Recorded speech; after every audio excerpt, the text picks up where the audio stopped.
బడుగు బలహీన వర్గాల కోసం పాటుపడిన మహనీయులను ఆదర్శంగా తీసుకోవాలన్నారు జిల్లా కలెక్టర్ కోయ హర్ష.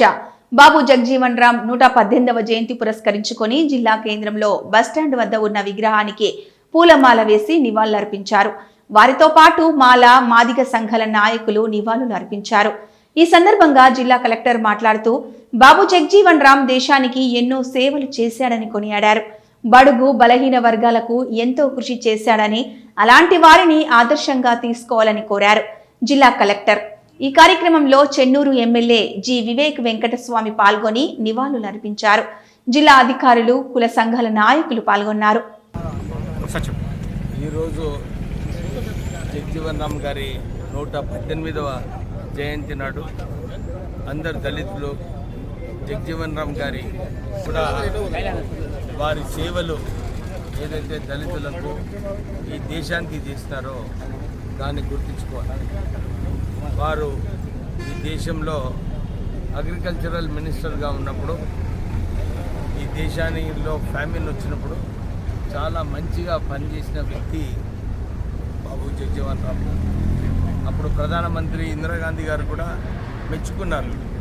ఏదైతే జగజీవన్ రామ్ గారు అగ్రికల్చర్ మినిస్టర్గా, డిఫెన్స్ మినిస్టర్గా, ఉప ప్రధానమంత్రిగా వారి సేవలు ఈ దేశానికి చాలా ఉన్నాయి.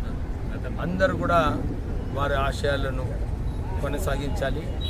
వారు ఏదైతే కోరారో దళితులందరూ కూడా ఈ కుల వివక్ష పోవాలనుకుంటే దళితుల ఆర్థిక పరిస్థితి బాగుండాలి. ఆర్థిక పరిస్థితి బాగున్నప్పుడు వారికి కూడా ఒక అవకాశం కలుగుతుంది. మంచిగా పని చేసుకోనికే, ఇంకా ఇతర 10 మంది దళితులకు సహాయపడటానికి ఒక అవకాశం కలుగుతుంది. నేను అందు గురించి మొన్న బడ్జెట్లో కూడా దళితులకు 18% నిధులు కేటాయించాలని చెప్పి నేను డిమాండ్ చేయడం జరిగింది. అంతేకాక మనలోకసారి మొన్న ముఖ్యమంత్రి గారు కలిసినప్పుడు కూడా ఇదే విషయం చెప్పినాను. దళితులకు స్పెషల్గా బడ్జెట్ పెట్టి ఏదైతే ఇంతకుముందు కాంగ్రెస్ పార్టీ నిర్ణయాలు తీసుకున్నారో స్టాచ్యుటరీ బడ్జెట్ అంటే ఈ నిధులు ఎక్కడ కూడా డైవర్ట్ చేయకుండా, ఎందుకంటే ఎప్పుడు కూడా బడ్జెట్లో నిధులు ఎస్సీ ఎస్టీలకు పెట్టిన తర్వాత కూడా ఈ బడ్జెట్ అంతా కూడా డైవర్ట్ కావడం జరుగుతుంది.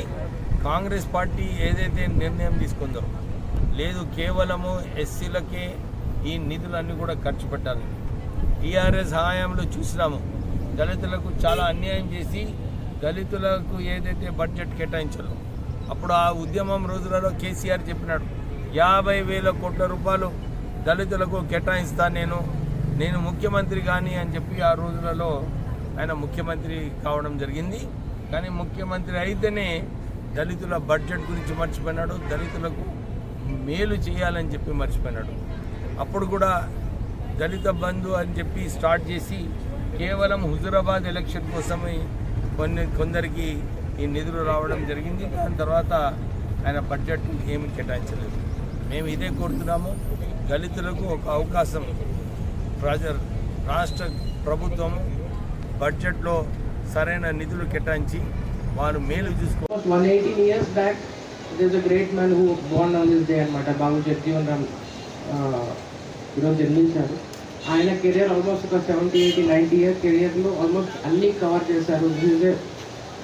అన్టచబిలిటీని చూశారు. స్కూల్లో అంటే తన్ని ఇబ్బంది పెట్టడం చూశారు, అయినా సర్వైవ్ అయ్యారు. తర్వాత పార్ట్ ఆఫ్ బ్రిటిష్ ఇండియన్ ఆర్మీలో కూడా పనిచేశారు. తర్వాత హీజ్ ఎ గుడ్ ఆరేటర్. తర్వాత నామినేట్ అయ్యారు. తర్వాత గెలిచారు. కొన్ని 1937లో గెలిచారు. తర్వాత మళ్ళీ కొత్త గవర్నమెంట్ వచ్చాక తను హీ వాజ్ యంగెస్ట్ మినిస్టర్. దీని తర్వాత ఒక 30 years కంటిన్యూస్గా మినిస్టర్ చేశారు. మినిస్టర్ కూడా ఒక్కరిగానే కాకుండా ఎవ్రీ డిపార్ట్మెంట్ అన్నట్టు, బేసికలీ ఫుడ్ అండ్ అగ్రికల్చర్ నుంచి, పోస్టల్ డిపార్ట్మెంట్ నుంచి, లేబర్ అండ్ ఎంప్లాయ్మెంట్ నుంచి, తర్వాత రైల్వేస్ నుంచి, ఆల్మోస్ట్ ఇన్ఫ్యాక్ట్ డిఫెన్స్ దాకా ఆల్మోస్ట్ ఎవ్రీ డిపార్ట్మెంట్ తను కవర్ చేయడం జరిగింది. సో ఈ ఎట్లంటే బహుముఖ ప్రజ్ఞాశాలి అంటారు కదా, ఇట్స్ ఆ టైప్ ఆఫ్ కేటగిరీలో తను వస్తారండి. So it's once again honour to celebrate తన బర్త్డే.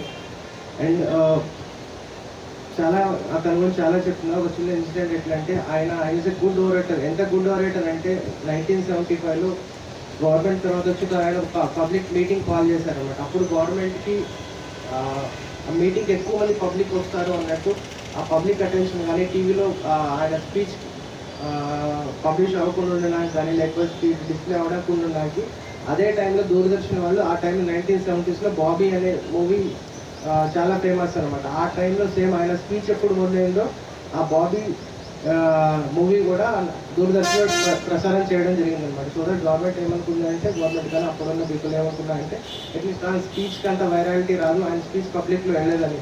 బట్ దాని తర్వాత కూడా బాబీ మూవీ వచ్చి ప్రసారం చేసినా కూడా నెక్స్ట్ డే న్యూస్ పేపర్స్లో ఏమవుతుందంటే బాబు విన్స్ ఓవర్ బాబీ అని వచ్చిందంటే దూరదర్శన్ వాళ్ళు కానీ లేకపోతే ఎన్ని కొత్త మూవీస్ డిస్ప్లే చేసినా కానీ ఆయన స్పీచ్లో ఉన్న content it went to every nook కెన్ కాలర్ అనమాట. సో అంత పెద్ద ఈజ్ అ గుడ్ ఓరేటర్ అన్నట్టు. అట్లాంటి వాళ్ళు బర్త్డే సెలబ్రేట్ చేసుకున్నది it's very inspirational to us అనమాట.